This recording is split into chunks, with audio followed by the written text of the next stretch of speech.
பள்ளி நாடகங்கள்ல கலந்துக்கிட்டாருங்களாம். அந்த நாடகங்கள்ல சிவன் உடைய வேஷத்த போட்டாருங்களாம்.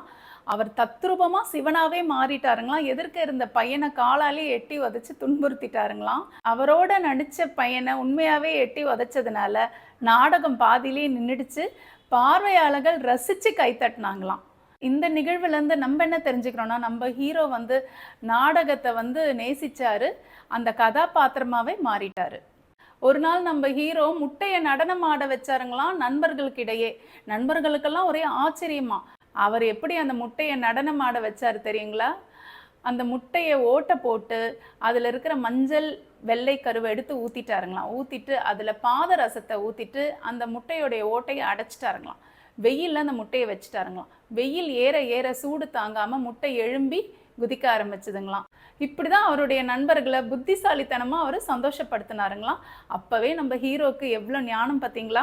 ஒரு நாள் கோயில் யானைக்கு மதம் பிடிச்சிருச்சுங்களாம். யாராலையும் அடக்க முடியலைங்களாம். எல்லாரும் அலறி அடிச்சுக்கிட்டு ஓட ஆரம்பிச்சாங்களாம். அப்ப நம்ம ஹீரோ என்ன பண்ணார்னா, யானையுடைய சங்கிலியை அதன் முன் தூக்கி போட்டாருங்களாம். யானையும் தன்னுடைய சங்கிலியை பிடிச்சுக்கிச்சுங்களாம்.